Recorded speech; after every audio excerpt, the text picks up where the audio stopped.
வணக்கம். இந்திய நேரப்படி மதியம் 1:30 மணி செய்திகள். முதலில் தலைப்பு செய்திகளை காணலாம். படைப்பாற்றலை கொண்டாடும் சக்தி வாய்ந்த ஊடகம். பிரதமர் மோடி வானொலி தின வாழ்த்து. பிரதமர் மோடி டிரம்ப் இன்று பேச்சுவார்த்தை. சட்டவிரோத குடியேற்றம் வரி விதிப்பு குறித்து முக்கிய ஆலோசனை. சென்னை அடையாறு பகுதியில் மெட்ரோ ரயில் பணிகள் இன்று நேரில் ஆய்வு செய்தார் முதலமைச்சர் மு.க.ஸ்டாலின். வக்பு வாரிய மசோதா தொடர்பான கூட்டுக்குழு அறிக்கை நாடாளுமன்றத்தில் தாக்கல். எதிர்க்கட்சிகள் முழக்கமிட்டதால் மக்களவை பிற்பகல் 2 மணி வரை ஒத்திவைப்பு. சென்னை வளசரவாக்கத்தில் பேராசிரியர் அரங்கம் இன்று திறந்து வைத்தார் முதலமைச்சர் மு.க.ஸ்டாலின். பொதுத் தேர்வு அரசின் சிறப்பு திட்டங்கள். மாவட்ட முதன்மை கல்வி அலுவலர்களுடன் அமைச்சர் அன்பில் மகேஷ் ஆலோசனை. நாடாளுமன்ற வளாகத்தில் காங்கிரஸ் எம்பிக்கள் போராட்டம். கேரள கடலோரம் வனப்பகுதிகளை சுற்றியுள்ள சமூகங்களை பாதுகாக்க கோரிக்கை. பாடல்கள் உரிமை தொடர்பான வழக்கு. இசையமைப்பாளர் இளையராஜா மாஸ்டர் நீதிமன்றத்தில் ஆஜர். இனி விரிவான செய்திகளை காணலாம். வானொலி பலருக்கு காலத்தால் அழியாத உயிர் நாடியாக இருந்து வருகிறது என்று பிரதமர் மோடி கூறியுள்ளார். உலக வானொலி தினத்தை ஒட்டி பிரதமர் மோடி வாழ்த்து தெரிவித்துள்ளார்.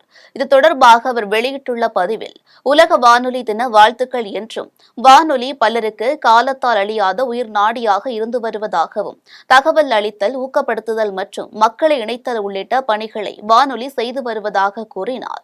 மேலும் செய்தி மற்றும் கலாச்சாரம் முதல் இசை மற்றும் கதை சொல்லல் வரை படைப்பாற்றலை கொண்டாடும் ஒரு சக்தி வாய்ந்த ஊடகம் என்றும், இந்த மாதம் 23ஆம் தேதி நடைபெற உள்ள மன் கி பாத் நிகழ்ச்சிக்கு கருத்துக்களையும் உள்ளீடுகளையும் பகிர்ந்து கொள்ள அனைவரையும் அழைப்பதாக அவர் தெரிவித்துள்ளார். எதிர்க்கட்சிகளின் கடும் எதிர்ப்புகளுக்கு மத்தியில் வக்பு வாரிய மசோதா தொடர்பான கூட்டுக்குழு அறிக்கை நாடாளுமன்றத்தில் தாக்கல் செய்யப்பட்டுள்ளது. மத்தியில் ஆளும் பாஜக அரசு வக்பு வாரிய சட்ட திருத்த மசோதாவை கடந்த ஆண்டு மக்களவையில் தாக்கல் செய்தது. இதற்கு அனைத்து எதிர்க்கட்சிகளும் கடும் எதிர்ப்பை தெரிவித்தன. இதனையடுத்து பாராளுமன்ற கூட்டுக்குழுவின் பரிசீலனைக்கு இந்த மசோதா அனுப்பி வைக்கப்பட்டது. பாராளுமன்ற கூட்டுக்குழுவில் அவசரமாக விவாதிக்கப்பட்டு கடந்த மாதம் இறுதியில் மக்களவை சபாநாயகர் ஓம் பிர்லாவிடம் இந்த அறிக்கை தாக்கல் செய்யப்பட்டது. வக்பு வாரிய சட்ட திருத்தங்கள் சிறுபான்மையினருக்கு எதிராக உள்ளதாக எதிர்க்கட்சிகள் இந்த திருத்த மசோதாவிற்கு கடும் எதிர்ப்பு தெரிவித்துள்ளன. இந்நிலையில் வக்பு வாரிய சட்ட திருத்த மசோதா தொடர்பாக கூட்டுக்குழு அறிக்கை மாநிலங்களவையில் தாக்கல் செய்யப்பட்டது.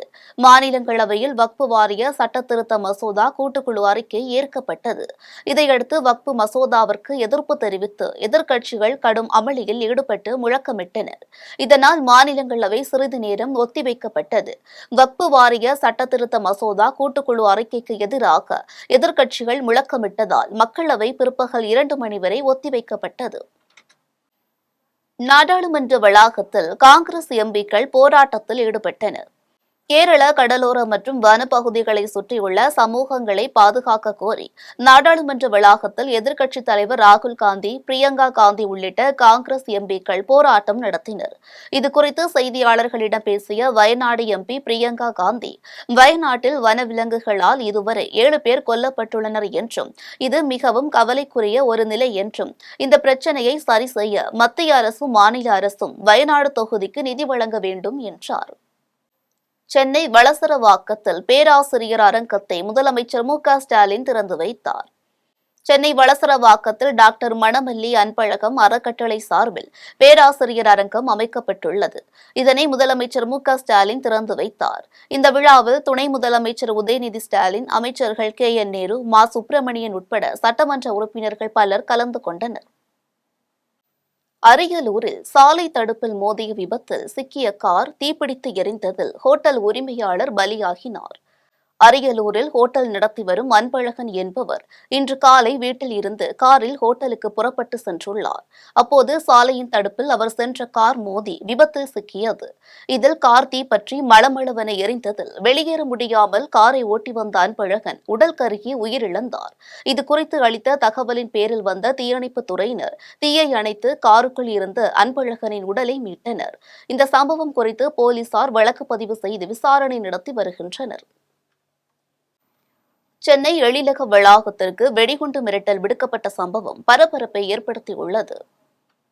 சென்னை மெரினா காமராஜர் சாலையில் உள்ள எழிலக வளாகத்திற்கு வெடிகுண்டு மிரட்டல் விடுக்கப்பட்டதால் பரபரப்பு ஏற்பட்டது.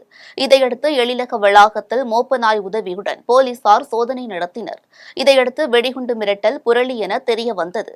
இதுகுறித்து போலீசார் விசாரணை மேற்கொண்டதில் பாலாஜி என்பவர் வெடிகுண்டு மிரட்டல் விடுத்தது தெரிய வந்தது. இதையடுத்து அவரை பிடித்து திருவல்லிக்கேணி காவல் நிலைய போலீசார் விசாரித்து வருகின்றனர். கடையநல்லூர் அருகே இருசக்கர வாகனங்கள் நேருக்கு நேர் மோதிய விபத்தில் ஒருவர் சம்பவ இடத்திலேயே உயிரிழந்த நிலையில் 2 பேர் படுகாயமடைந்தனர். தென்காசி மாவட்டம் கடையநல்லூர் ரஹ்மானியாபுரம் 8வது தெருவில் வசித்து வரும் அப்துல் காதர் மற்றும் அவரது மகன் கோதர்ஷா ஆகிய இருவரும் இருசக்கர வாகனத்தில் சென்று கொண்டிருந்தனர். அப்போது கடையநல்லூர் நோக்கி எதிரே வந்த கருப்பசாமி என்பவரது இருசக்கர வாகனத்தில் மோதி விபத்து ஏற்பட்டது. இந்த விபத்தில் கருப்பசாமி சம்பவ இடத்திலேயே உயிரிழந்த நிலையில் அப்துல் காதர் மற்றும் கோதர்ஷா இருவரும் பலத்த காயமடைந்தனர். தகவல் அறிந்து சம்பவ இடத்திற்கு வந்த கடையநல்லூர் காவல்துறையினர் கருப்பசாமியின் உடலை கடையநல்லூர் அரசு மருத்துவமனைக்கு அனுப்பி வைத்தனர். மேலும் காயமடைந்த இருவரையும் தென்காசி அரசு மருத்துவமனைக்கு மேல் சிகிச்சைக்காக அனுப்பி வைத்தனர். மேலும் இந்த சம்பவம் குறித்து விசாரணை மேற்கொண்டு வருகின்றனர். கரம்பக்குடி அருகே இருசக்கர வாகனம் மீது லாரி மோதிய விபத்தில் இருசக்கர வாகன ஓட்டுநர் சம்பவ இடத்திலேயே உயிரிழந்தார். புதுக்கோட்டை மாவட்டம் கரம்பக்குடி காசிம் கொள்ளை பகுதியைச் சேர்ந்தவர் முகமது நியாஸ். இவர் கரம்பக்குடியில் இருந்து புதுப்பட்டிக்கு இருசக்கர வாகனத்தில் சென்று கொண்டிருக்கும் போது எதிரே வைக்கோல் போர் ஏற்றி வந்த லாரி இருசக்கர வாகனத்தில் மோதி விபத்து ஏற்பட்டது. இந்த விபத்தில் முகமது நியாஸ் சம்பவ இடத்திலேயே பரிதாபமாக உயிரிழந்தார். தகவல் அறிந்து சம்பவ இடத்திற்கு வந்த போலீசார் நியாஸ் உடலை கைப்பற்றி பிரேத பரிசோதனைக்காக புதுக்கோட்டை அரசு மருத்துவக் கல்லூரி மருத்துவமனைக்கு அனுப்பி வைத்தனர். மேலும் விபத்திற்கு காரணமான லாரி ஓட்டுநர் செந்தில்குமார் என்பவர் மீது வழக்கு பதிவு செய்து விசாரணை மேற்கொண்டு வருகின்றனர். கோவையில் கல்லூரி மாணவன் ஓட்டி சென்ற இருசக்கர வாகனம் 3 வயது குழந்தையின் மீது மோதிய சிசிடிவி காட்சிகள் வெளியாகி பரபரப்பை ஏற்படுத்தியுள்ளது. கோவை கண்ணப்பன் பகுதியைச் சேர்ந்த சத்தியநாராயணன் என்பவர் கல்லூரியில் 1ஆம் ஆண்டு படித்து வருகிறார். இவர் முருகன் நகரில் இருசக்கர வாகனத்தில் அதிவேகமாக சென்றுள்ளார். அப்போது அங்கு விளையாடிக் கொண்டிருந்த 3 வயது குழந்தை இருசக்கர வாகனம் வருவது தெரியாமல் சாலையை கடக்க முயன்ற போது அந்த இருசக்கர வாகனம் 3 வயது குழந்தை மீது மோதி ஏறி சென்றது. இதையடுத்து அக்கம் பக்கத்தினர் குழந்தையை மீட்டு சிகிச்சைக்காக மருத்துவமனைக்கு அனுப்பி வைத்தனர். மேலும் இந்த சம்பவம் குறித்து காந்திபுரம் போக்குவரத்து பிரிவு காவல்துறையினர் வழக்கு பதிவு செய்து விசாரணை மேற்கொண்டு வருகின்றனர். இந்நிலையில் 3 வயது குழந்தை மீது வாகனம் மோதிய சிசிடிவி காட்சிகள் வெளியாகி பரபரப்பை ஏற்படுத்தியுள்ளது. சேலத்தில் 7ஆம் வகுப்பு பயிலும் மாணவிக்கு அதே பள்ளியில் படிக்கும் 11ஆம் வகுப்பு மாணவர்கள் பாலியல் தொந்தரவு கொடுத்த சம்பவம் பரபரப்பை ஏற்படுத்தியுள்ளது. சேலம் மாவட்டம் ஆத்தூர் அருகே மல்லியக்கரை பகுதியில் செயல்பட்டு வரும் அரசு மேல்நிலைப் பள்ளியில் ஏராளமான மாணவர்கள் கல்வி பயின்று வருகின்றனர். இந்நிலையில் பள்ளியில் பயிலும் 7ஆம் வகுப்பு மாணவிக்கு அதே பள்ளியில் படிக்கும் 11ஆம் வகுப்பு மாணவர்கள் பாலியல் தொந்தரவு கொடுத்துள்ளனர். இதுகுறித்து மாணவி பெற்றோரிடம் தெரிவித்த நிலையில் மாணவியின் பெற்றோர் ஆத்தூர் அனைத்து மகளிர் காவல் நிலையத்தில் புகார் அளித்துள்ளனர். புகாரின் பேரில் போலீசார் 3 சிறுவர்களை கைது செய்து விசாரணை மேற்கொண்டு வருகின்றனர். திசையன்விளை அருகே உள்ள உவரி சுயம்புலிங்க சுவாமி திருக்கோவில் தேரோட்டத்தை சபாநாயகர் அப்பாவு துவக்கி வைப்பதற்கு இந்து அமைப்பினர் எதிர்ப்பு தெரிவித்தனர். திருநெல்வேலி மாவட்டம் திசையன்விளை அருகே உள்ள உவரி அருள்மிகு சுயம்புலிங்க சுவாமி திருக்கோவில் மிகவும் பிரசித்தி பெற்ற ஸ்தலமாக உள்ளது. இந்நிலையில் கிறிஸ்தவ மதத்தை பெருமையாகவும் இந்து மதத்தை இழிவுபடுத்தி பேசி வரும் தமிழக சட்டப்பேரவை சபாநாயகர் அப்பாவு கோவிலில் தேரோட்டத்தை துவக்கி வைக்க எதிர்ப்பு தெரிவித்து இந்து மக்கள் சார்பில் இந்து முன்னணி புகார் அளித்தனர். இந்நிலையில் திருநெல்வேலி மாவட்டம் சேரன் மகாதேவி சப் கலெக்டர் அலுவலகத்தில் விசாரணைக்காக ஆவணங்களுடன் ஆஜராக வேண்டும் என்று இந்து முன்னணி மாநில துணைத் தலைவர் ஜெயக்குமாருக்கு சேரன் மகாதேவி உதவி கலெக்டர் சம்மன் அளித்திருந்தார். இதனையடுத்து தமிழக சட்டப்பேரவை சபாநாயகர் அப்பாவு கிறிஸ்தவர்களை உயர்வாக பேசியதையும் இந்து மதம் குறித்து இழிவாக பேசியதையும் பதிவு செய்துள்ள பெண் டிரைவரை சார் ஆட்சியரிடம் அளித்து ஜெயக்குமார் விளக்கம் அளித்தார். பெண் டிரைவரை ஏற்றுக்கொள்ள சார் ஆட்சியர் மறுத்ததால் விசாரணை நியாயமாக இருக்காது என கூறிவிட்டு சார் ஆட்சியர் அலுவலகத்தை விட்டு ஜெயக்குமார் வெளியேறினார். விசாரணையின் போது நெல்லை மாவட்ட பொதுச் செயலாளர் பிரம்மநாயகம், நெல்லை மாவட்ட செயற்குழு உறுப்பினர்கள் குணா, கார்த்திக், கொம்பையா உட்பட நகர ஒன்றிய பொறுப்பாளர்கள் உடனிருந்தனர். சேலத்தில் பள்ளி மாணவனை தாக்கிய சமையலர் மீது நடவடிக்கை எடுக்க வேண்டும் என்று மாணவனின் உறவினர்கள் கோரிக்கை விடுத்துள்ளனர். சேலம் மாவட்டம் வாழப்பாடி அருகே பகுடுப்பட்டி கிராமத்தில் பழங்குடியினர் நலத்துறை உண்டு உறைவிட பள்ளி மாணவர்கள் தங்கி பயிலும் விடுதி செயல்பட்டு வருகிறது. இந்நிலையில் நாகராஜ் என்ற மாணவன் விடுதியில் தங்கி கல்வி பயின்று வருகிறார். இந்நிலையில் மாணவர்கள் பள்ளியில் விளையாடிக் கொண்டிருக்கும் போது மாணவர்கள் விளையாடக்கூடாது என கண்டித்து பள்ளியில் சமையலராக பணிபுரியும் ஜெயராமன் என்பவர் நாகராஜை தாக்கியுள்ளார். இதில் மாணவனின் இடது கை எலும்பு முறிவு ஏற்பட்டதாகவும் இதை பற்றி யாரிடமும் சொல்லக்கூடாது என மிரட்டியதாகவும் சொல்லப்படுகிறது. இதுகுறித்து மாணவன் தனது உறவினரிடம் தெரிவித்த நிலையில் இதுகுறித்த உறவினர்கள் கருமந்துறை காவல் நிலையத்தில் புகார் அளித்தனர். மேலும் சமையலர் மீதும் தலைமை ஆசிரியர் மீதும் நடவடிக்கை எடுக்க வேண்டும் என இந்திய கம்யூனிஸ்ட் கட்சியின் மலைவாழ் மக்கள் சங்கம் சார்பில் கோரிக்கை வைத்துள்ளனர். திருவண்ணாமலையில் புத்தக கண்காட்சிக்கு இரும்பு சீட்கள் அமைத்தபோது இரும்பு சீட்டு திடீரென சரிந்து விழுந்த சம்பவம் பரபரப்பை ஏற்படுத்தியுள்ளது. திருவண்ணாமலை ஈசானிய மைதானத்தில் நாளை மாவட்ட நிர்வாகம், பொது நூலக இயக்கம், தென்னிந்திய விற்பனையாளர்கள் மற்றும் பதிப்பாளர்கள் சங்கம் சார்பில் மாபெரும் புத்தக திருவிழா நடைபெற உள்ளது. இந்த புத்தக திருவிழாவில் சுமார் 100 கடைகள் பங்கேற்க உள்ள நிலையில் ஈசானிய மைதானம் அருகில் கடைகளுக்கான இரும்பு சீட்டுகள் போடும் பணிகள் நடைபெற்றது. அப்போது இரும்பு சீட்டு திடீரென இரும்பு பைப்புகளுடன் சரிந்து விழுந்தது. இதில் காயமடைந்த வட மாநில இளைஞரை சிகிச்சைக்காக மருத்துவமனைக்கு அழைத்து சென்றனர். இந்நிலையில் இந்த விபத்து குறித்து போலீசார் விசாரணை மேற்கொண்டு வருகின்றனர். படூர் தனியார் கல்லூரியில் பணியாற்றி வந்த பேராசிரியர் மூச்சு திணறல் காரணமாக உயிரிழந்ததை அடுத்து போதிய ஆம்புலன்ஸ் வசதி ஏற்பாடு செய்யாத கல்லூரி நிர்வாகத்தை கண்டித்து மாணவர்கள் உள்ளிருப்பு போராட்டத்தில் ஈடுபட்டனர். செங்கல்பட்டு மாவட்டம் படூர் இந்துஸ்தான் தனியார் கல்லூரியில் கடந்த 5 ஆண்டுகளுக்கு மேலாக பேராசிரியராக பணியாற்றி வந்த ஸ்டாலின் என்பவருக்கு வகுப்பறையில் மூச்சு திணறல் ஏற்பட்டு நீண்ட நேரமாக உயிருக்கு போராடிய பேராசிரியரை ஆம்புலன்ஸ் மூலம் மருத்துவமனைக்கு அழைத்து செல்ல முற்பட்டனர். ஆம்புலன்ஸ் வந்த போதிலும் ஆம்புலன்ஸில் போதிய ஆக்சிஜன் வசதி இல்லாததால் பேராசிரியர் ஸ்டாலின் பரிதாபமாக உயிரிழந்தார். இந்நிலையில் பேராசிரியர் ஸ்டாலினுக்கு நேர்ந்ததை போன்று மாணவர்களுக்கும் ஏற்பட வாய்ப்புள்ளது என கூறி தனியார் சட்டக்கல்லூரி மாணவர்கள் 300க்கும் மேற்பட்டோர் கல்லூரி நிர்வாகத்தை கண்டித்து கல்லூரியை புறக்கணித்து கல்லூரி நுழைவாயிலில் உள்ளிருப்பு போராட்டத்தில் ஈடுபட்டனர். திருப்பூரில் ஓடும் பேருந்தில் கல்லூரி மாணவியிடம் பாலியல் சீண்டலில் ஈடுபட்ட நபருக்கு தர்ம அடி கொடுத்த பயணிகள் அவரை போலீசாரிடம் ஒப்படைத்தனர். திருப்பூர் பழைய பேருந்து நிலையத்திலிருந்து பெரியபாளையம் வரை சென்று கொண்டிருந்த பேருந்தில் மது அருந்திய நபர் ஒருவர் பயணித்துள்ளார். இவர் அதே பேருந்தில் பயணித்த கல்லூரி மாணவி ஒருவரிடம் பாலியல் சீண்டலில் ஈடுபட்டுள்ளார். உடனே மாணவி கூச்சலிட்டதும் பயணிகள் போதையில் இருந்த நபரை பிடித்து தர்ம அடி கொடுத்தனர்.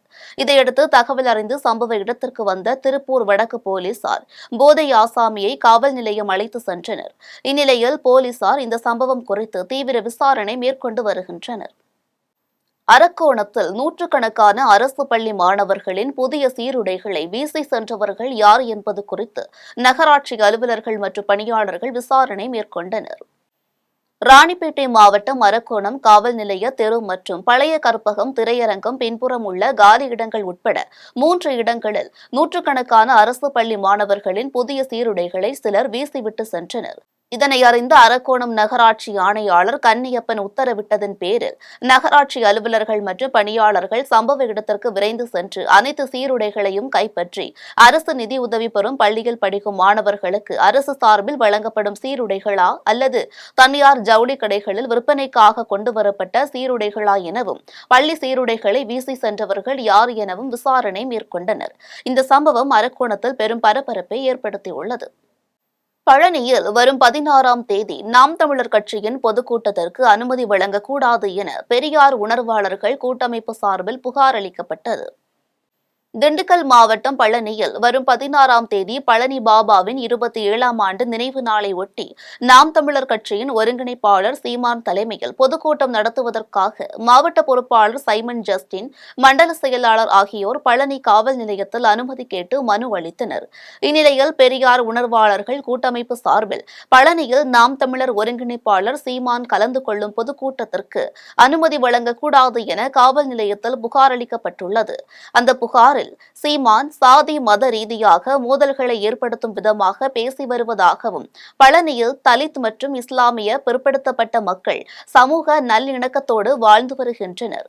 இதனால் நாம் தமிழர் கட்சிக்கு பொதுக்கூட்டம் நடத்த அனுமதி வழங்கினால் பழனியில் சட்டம் ஒழுங்கு பிரச்சினைகள் ஏற்படும் சூழல் அதிகமாக இருப்பதும் எனவும் கூறப்பட்டுள்ளது. எனவே நாம் தமிழர் கட்சி பொதுக்கூட்டத்திற்கு அனுமதி வழங்கக்கூடாது என பழனி காவல்துறை கண்காணிப்பாளர் அலுவலகத்தில் புகார் அளிக்கப்பட்டது. ஆத்தூர் அருகே காலாவதியான அரசு பேருந்தை இயக்கியதால் தான் விபத்து ஏற்பட்டது என்று அதிமுக சட்டமன்ற உறுப்பினர் ஜெய்சரங்கன் குற்றம் சாட்டினார். சேலம் மாவட்டம் ஆத்தூர் அருகே உள்ள பைத்தூர் கல்லுக்கட்டு பகுதிக்கு சென்ற அரசு பேருந்து ஒன்று கவிழ்ந்து விபத்திற்குள்ளானதில் 7 பேர் படுகாயமடைந்த நிலையில் அனைவரும் ஆத்தூர் அரசு மருத்துவமனையில் அனுமதிக்கப்பட்டு சிகிச்சை பெற்று வருகின்றனர். இந்நிலையில் சிகிச்சை பெற்று வருபவர்களை சந்தித்து ஆத்தூர் அதிமுக சட்டமன்ற உறுப்பினர் ஜெய்சரங்கன் ஆறுதல் தெரிவித்தார். அதன் பின்னர் செய்தியாளர்களை சந்தித்து பேசினார். அப்போது மலைப்பகுதிக்கு செல்வதற்கு குறுகிய பேருந்துகளை இயக்காமல் நீளமான பேருந்தை இயக்கியதாலும், அரசு பேருந்து தர கட்டுப்பாடு சோதனை செய்யாமல் காலாவதியான பேருந்தை இயக்கியதாலும் விபத்து ஏற்பட்டது என்றும் தெரிவித்தார். மேலும் இனிவரும் காலங்களில் அனைத்து அரசு பேருந்துகளையும் அதனுடைய தரத்தை பரிசோதனை செய்த பின்னரே பேருந்துகளை இயக்க வேண்டும் என்றும் சட்டமன்ற உறுப்பினர் ஜெய்சரங்கன் தெரிவித்தார். 33 காலையில் அதிகாலையில் செல்லும்போது அது பள்ளிக்கூட குழந்தைகள்லாம் அந்த பள்ளிக்கூடத்தில் பேருந்து சென்றிருக்காங்க. ஒரு 3 பெண்கள் சென்றிருக்காங்க. சிறு குழந்தைகள் 3 பேரும், பெரியவங்க ஒரு 7 பேரும் சென்றிருக்கிறாங்க. அந்த சென்ட்ரு பக்கத்தில் பஸ்ஸு ஒரு மேட்டில் நின்றுருக்கு. அந்த நின்று இடத்துல கீர் பண்ணி மூவ் பண்ணியிருக்கிறாரு டிரைவர். ஆனால் அந்த பஸ்ஸு மேல் நோக்கி போகல. ரிவர்ஸ்லேயே அவரால் டிரைவர் கட்டுப்பாட்டை இழந்து பிரேக் பிடிக்காம கட்டுப்பாட்டை இழந்து இப்போ ரிவர்ஸ்லேயே கமுந்துருச்சு. கமுந்துட்டு இப்போ எல்லாம் ஆஸ்பத்திரி கொண்டு வந்திருக்காங்க. எல்லாத்துக்கும் அடிபட்டிருக்கு. இப்போ சிகிச்சை பெற்றுருக்குறாங்க. இனிமேல் தான் அவங்களுக்கு என்னன்னு தெரியும் அப்படிங்கிற மாதிரியும் சொல்லியிருக்காங்க. டாக்டரையும் பார்த்து பேசுறது சொல்லியிருக்காங்க. இது நாங்கள் பல முறையும் நாங்கள் சொல்லிக்கிட்டு தான் இருக்கிறோம். அந்த நிர்வாகத்துக்கிட்ட சொல்லிக்கிட்டு தான் இருக்கிறோம். இந்த மாதிரி பஸ் எல்லாம் கண்டம்ட் ஆன பஸ் எல்லாம் விடாதீங்க. இது மக்கள் பெரிதும் பாதிக்கப்படுறாங்க. இது ஏதோ ஒரு அடியோடு பட்டு போச்சு. ஒரு உயிர் சேதம் இருந்தானாக்கா இது வேதனைக்குரிய விஷயமா இருக்கும். அது வரல இந்த மாதிரி எல்லா இடத்துக்கும் போகிற பஸ்ஸை ஃபர்ஸ்ட். மதுரையில் அலங்கார மீன் வளர்ப்பு குழுவின் மதிப்பு கூட்டல் குறித்த கருத்தரங்கு நடைபெற்றது. மதுரையில் அலங்கார மீன் வளர்ப்பு குழுவின் மதிப்பு கூட்டல் குறித்த கருத்தரங்கு நடைபெற்றது. இந்திய அரசு மற்றும் தமிழ்நாடு மாநில மீன்வளத்துறை, தேசிய மீன்வள அறுவடை, பின்சார் தொழில்நுட்பம் மற்றும் பயிற்சி நிறுவனம் உள்ளிட்டவை இணைந்து நடத்தப்பட்ட இந்த கருத்தரங்கத்தினை மதுரை மாவட்ட வருவாய் அலுவலர் சக்திவேல் தலைமை வகித்து துவக்கி வைத்தார். தமிழ்நாட்டில் அலங்கார மீன்களின் நிலை, அலங்கார மீன்வளம் தொடர்பான திட்டங்கள் உள்ளிட்ட தலைப்புகளில் துறை வல்லுநர்கள் சிறப்புரையாற்றினர். இதில் மீன் விவசாயிகள், தொழில் முனைவோர், ஆர்வலர்கள் என பலர் கலந்து கொண்டனர். தஞ்சாவூரில் தெருவிளக்கு வசதி அமைத்து தரக்கோரி அப்பகுதி கிராம மக்கள் கோரிக்கை விடுத்துள்ளனர். தஞ்சாவூர் மாவட்டம் கும்பகோணம் அருகே பாபநாசம் தாலுகா களஞ்சேரி ஊராட்சிக்குட்பட்ட விழுதியூர், குருவாலப்பாடி உள்ளிட்ட கிராமங்களில் சுமார் 1000க்கும் மேற்பட்ட குடும்பங்கள் வசித்து வருகின்றனர். இந்நிலையில் கடந்த 100 ஆண்டுகளுக்கு மேலாக சாலையில் தெருவிளக்கு வசதி இல்லாமலும், முறையான சாலை வசதி இல்லாமலும் சிரமத்திற்கு உள்ளாகினர். இதுகுறித்து பலமுறை அதிகாரிகளிடம் தெரிவித்தும் எவ்வித நடவடிக்கையும் எடுக்காமல் சோலார் மின்விளக்கை ஏற்படுத்தி தர மறுக்கிறார்கள் என குற்றம் சாட்டுகின்றனர். இந்நிலையில் கிராம மக்களின் பாதுகாப்பை கருத்தில் கொண்டு உடனடியாக போர்க்கால அடிப்படையில் சோலார் விளக்கு அமைப்பதற்கு தமிழக அரசும் சம்பந்தப்பட்ட துறை அதிகாரிகளும் உடனடி நடவடிக்கை மேற்கொள்ள வேண்டும் என்று கோரிக்கை விடுத்துள்ளனர். பாபநாசம் தாலுகா களஞ்சேரியிலேருந்து குருப்பாலக்குடி விழுதியூர் போகக்கூடிய பாதையில் இப்போ நம்ம நிற்கிறோம். இந்த பாதையில் எனக்கு நினைவு தெரிஞ்ச என் வயசுக்கு எந்த விதமான மின்சார வசதியும் எதுவுமே இல்லை, விளக்கும் இல்லை. இப்போ காலம் நிறையா முன்னேற்றம் அடைஞ்சு மக்கள் நிறையா படிக்க போயிட்டுருக்காங்க. காலேஜுக்கு, பள்ளிக்கூடங்களுக்கு எல்லோரும் இந்த வழியாக தான் போயாகணும். அப்போ போயிட்டு சாயங்காலம் 6 மணி 7 மணிக்கு மேலே திரும்பி வரக்கூடிய சூழ்நிலையில் இந்த வெளிச்சமே இல்லாத இந்த பக்கம் பார்த்திங்கன்னா ஒரே காடாக இருக்கும், மரங்கள் சூழ்ந்திருக்கும், இயற்கை வளம் நல்லா இருக்குது, அது வேறு விஷயம். ஆனால் இதில் பெண் குழந்தைகள் வரும்போது போகும்போது ஏதாவது பாலியல் வன்கொடுமை நடந்தாலோ கேட்குறதுக்கு ஆள் இல்லை. யாராவது சங்கிலி அறுத்தா கூட ஒன்றும் பண்ண முடியாது. கிட்டத்தட்ட ஒரு 2.5-3 கிலோமீட்டருக்கு எந்த விதமான வெளிச்சமும் இல்லாமல் ராத்திரி நேரத்தில், அதுவும் அமாவாசையில் வேறு ஏதாவது ஒரு ஜந்துக்கள் வந்தால் கூட அது அடையாளம் காணக்கூட முடியாமல் இருக்குது. அரசாங்கம் வந்து இந்த ஏரியாக்களில் ஒரு சோலார் லைட்டு போட்டாக்க மக்களுக்கு ரொம்ப சௌகரியமாக இருக்கும். திருப்பூர் சுத்திகரிப்பு நிலையங்களில் உள்ள சாய கழிவில் உப்புத்தன்மை குறித்து ஆய்வு செய்யப்பட்டுள்ளதாக தமிழ்நாடு சட்டப்பேரவை பொது நிறுவனங்கள் குழு தலைவர் நந்தகுமார் தெரிவித்துள்ளார். திருப்பூரில் தமிழ்நாடு சட்டமன்ற பேரவை பொது நிறுவனங்கள் குழு ஆய்வு மேற்கொண்டதை தொடர்ந்து மாவட்ட ஆட்சியர் அலுவலகத்தில் ஆய்வுக் கூட்டம் நடைபெற்றது. இதையடுத்து செய்தியாளர்களை சந்தித்த தமிழ்நாடு சட்டப்பேரவை பொது நிறுவனங்கள் குழு தலைவர் நந்தகுமார், பொது நிறுவனங்கள் குழுவானது தமிழ்நாடு வீட்டு வசதி கழகம், நுகர்பொருள் வாணிப கழகம், மின் உற்பத்தி மற்றும் பகிர்மான கழகம், மாசு கட்டுப்பாட்டு வாரியம் உட்பட பல்வேறு இடங்களில் ஆய்வு செய்ததாக கூறினார். மேலும் திருப்பூர் சுத்திகரிப்பு நிலையங்களில் உள்ள சாயக்கழிவில் உப்புத்தன்மை குறித்து ஆய்வு செய்யப்பட்டுள்ளதாகவும், தமிழ்நாடு முதல்வர் மு.க. ஸ்டாலின் சாலை வசதி மற்றும் தாட்கோவுக்கு 50 கோடி ரூபாய் நிதி ஒதுக்கியுள்ளதாகவும் தெரிவித்தார். தொடர்ந்து பேசிய அவர் இவ்வாறு தெரிவித்தார். என்ன மேம்படுத்தப்பட்டு செய்யலாம் அப்படின்ற ஆலோசனைகளை நாங்கள் வழங்கியிருக்கின்றோம். அரசு என்ன வழிகாட்டுதல் தருகின்றதோ அந்த வழிகாட்டுதல் படி செய்ய வேண்டும் என்று இந்த குழு அவர்களுக்கு அறிவுறுத்தியிருக்கு. தாட்கோல ஆய்வு மேற்கொண்டீங்க சார். அதுல நிறைய கட்டடங்கள் சரியானபடி அதாவது 30 வருட காலமாக தாட்கோ கொடுக்கப்பட்டு அந்த கட்டிடங்கள் கட்டப்பட்டு 30 ஆண்டுகளாக அங்கே தொழில் நிறுவனங்கள் ஒரு 38 தொழில் நிறுவனங்கள் மட்டும் அங்கே இன்றைக்கு செயல்பட்டு கொண்டிருக்கின்றன. மீதம் இருக்கக்கூடிய தொழில் நிறுவனங்கள் செயல்படுத்த வேண்டும் என்று பல முறை எங்களை போன்ற குழுக்கள் அந்த பரிந்துரையின் பேரில் மாண்புமிகு தமிழ்நாட்டினுடைய முதலமைச்சர் அவர்கள் 50 கோடி ரூபாய் அதற்கு நிதி ஒதுக்கியதோடு மட்டுமல்லாமல் அங்கே சாலை வசதிகள் எல்லாம் இன்றைக்கு டெண்டர் விடப்பட்டு வேலைகள் நடந்து கொண்டிருக்கிறது. சாலை வசதிகள் செய்த பிறகு அந்த கட்டமைப்பு ஏற்கனவே 30 வருட காலத்துக்கு முன்பு கட்டப்பட்ட அந்த பில்டிங்லாம் மீண்டும் அங்கே தொழில் செய்வதற்கு ஏதுவாக குடிதண்ணீர் கேட்டிருக்கின்றார்கள். அதையும் செய்து தருவது இந்த குழு பரிந்துரை. டோட்டலாக செயல்பாடு மாவட்டத்தில் செயல்பாடு நல்லா இருக்கு. ஒரு சில குறைகளையும் சொல்லியிருக்கோம். கண்டிப்பாக அந்த செயல்பாடுகள் செய்து. திருச்சியில் சுமைப்பணி தொழிலாளர் சங்கம் சார்பாக பல்வேறு கோரிக்கைகளை வலியுறுத்தி ஆர்ப்பாட்டம் நடைபெற்றது. திருச்சி மாவட்ட ஆட்சியர் அலுவலகம் அருகே மாவட்ட சுமைப்பணி சங்க மாவட்ட செயலாளர் சிவக்குமார் தலைமையில் சுமைப்பணி தொழிலாளர் சங்கம் சார்பாக பல்வேறு கோரிக்கைகளை வலியுறுத்தி மாநிலம் தழுவிய ஆர்ப்பாட்டம் நடைபெற்றது. இதில் சிறப்பு விருந்தினராக CITU திருச்சி மாநகர் மாவட்ட செயலாளர் ரங்கராஜன் கலந்து கொண்டார். இதில் சுமைப்பணி தொழிலாளர்களுக்கு தனியாக நலவாரியம் அமைக்க கோரியும் வீட்டுமனை பட்டா வழங்க வேண்டும் உள்ளிட்ட பல்வேறு கோரிக்கைகளை வலியுறுத்தி கோஷங்களை எழுப்பினர். கரம்பக்குடி அடுத்த ரகுநாதபுரத்தில் வருவாய் மற்றும் பேரிடர் மேலாண்மை துறை சார்பில் மக்கள் தொடர்பு முகாம் நடைபெற்றது. புதுக்கோட்டை மாவட்டம் கரம்பக்குடியை அடுத்த ரகுநாதபுரத்தில் வருவாய் மற்றும் பேரிடர் மேலாண்மை துறையின் சார்பில் மக்கள் தொடர்பு முகாம் மாவட்ட ஆட்சியர் அருணா தலைமையில் நடைபெற்றது. முகாமில் வருவாய்த்துறை, வேளாண்மை மற்றும் உழவர் நலத்துறை, பொது சுகாதாரம், நோய் தடுப்பு, மருந்து துறை உள்ளிட்ட பல்வேறு துறைகளின் சார்பில் 341 பயனாளிகளுக்கு ரூபாய் 55 லட்சம் மதிப்பீட்டில் பல்வேறு அரசு நலத்திட்ட உதவிகளை மாவட்ட ஆட்சியர் அருணா வழங்கினார். அதன் பின்னர் பேசிய அவர், பொதுமக்கள் அனைவரும் மக்கள் தொடர்பு முகாம்களை உரிய முறையில் பயன்படுத்திக் கொண்டு தங்களது அடிப்படை தேவைகளை பூர்த்தி செய்து கொள்ள வேண்டும் எனவும் மாவட்ட ஆட்சியர் அருணா தெரிவித்தார். திருவண்ணாமலை அண்ணாமலையார் திருக்கோயில் சிவாச்சாரியர்களை கோவில் இணை ஆணையர் ஒருமையில் பேசியதை கண்டித்து சிவாச்சாரியர்கள் தர்ணா போராட்டத்தில் ஈடுபட்டனர். பஞ்சபூத ஸ்தலங்களில் அக்னி ஸ்தலமாகவும் நினைத்தாலே முக்தியளிக்கும் திருத்தலமாக விளங்கும் திருவண்ணாமலை அண்ணாமலையார் திருக்கோவிலில் 100க்கும் மேற்பட்டோர் பணியாற்றி வருகின்றனர்.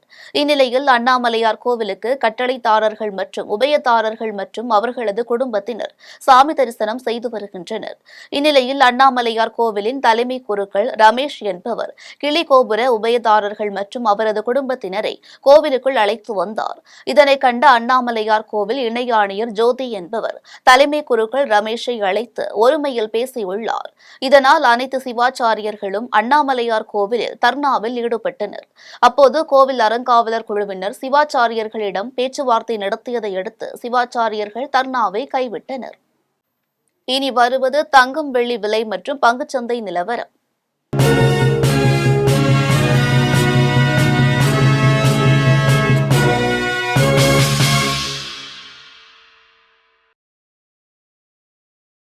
சென்னையில் ஆபரண தங்கத்தின் விலை ஒரு சவரன் 63,840 ரூபாய்க்கு விற்பனை செய்யப்படுகிறது.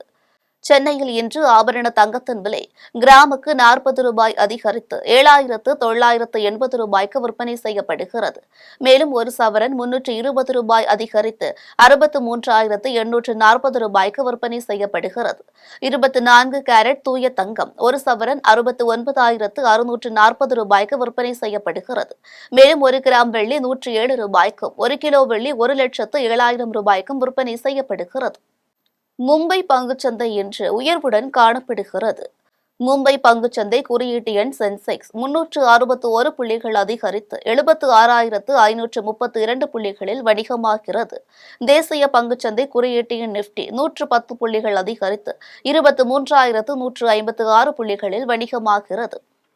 மீண்டும் தலைப்புச் செய்திகள். படைப்பாற்றலை கொண்டாடும் சக்தி வாய்ந்த ஊடகம், பிரதமர் மோடி வானொலி தின வாழ்த்து. பிரதமர் மோடி ட்ரம்ப் இன்று பேச்சுவார்த்தை, சட்டவிரோத குடியேற்றம் வரி விதிப்பு குறித்து முக்கிய ஆலோசனை. சென்னை அடையாறு பகுதியில் மெட்ரோ ரயில் பணிகள் இன்று நேரில் ஆய்வு செய்தார் முதலமைச்சர் மு.க.ஸ்டாலின். வக்பு வாரிய மசோதா தொடர்பான கூட்டுக்குழு அறிக்கை நாடாளுமன்றத்தில் தாக்கல், எதிர்க்கட்சிகள் முழக்கமிட்டதால் மக்களவை பிற்பகல் 2 மணி வரை ஒத்திவைப்பு. சென்னை வளசரவாக்கத்தில் பேராசிரியர் அரங்கம் இன்று திறந்து வைத்தார் முதலமைச்சர் மு.க.ஸ்டாலின். பொதுத் தேர்வு அரசின் சிறப்பு திட்டங்கள், மாவட்ட முதன்மை கல்வி அலுவலர்களுடன் அமைச்சர் அன்பில் மகேஷ் ஆலோசனை. நாடாளுமன்ற வளாகத்தில் காங்கிரஸ் எம்பிக்கள் போராட்டம், கேரள கடலோரம் வனப்பகுதிகளை சுற்றியுள்ள சமூகங்களை பாதுகாக்க கோரிக்கை. பாடல்கள் உரிமை தொடர்பான வழக்கு, இசையமைப்பாளர் இளையராஜா மாஸ்டர் நீதிமன்றத்தில் ஆஜர். இத்துடன் செய்திகள் நிறைவடைகின்றன. மீண்டும் செய்திகள் மாலை 6 மணிக்கு. செய்திகளை உடனுக்குடன் காண ஜெம்லைவ்.tv என்ற இணையதளத்தில் இணைந்திருங்கள். நன்றி, வணக்கம்.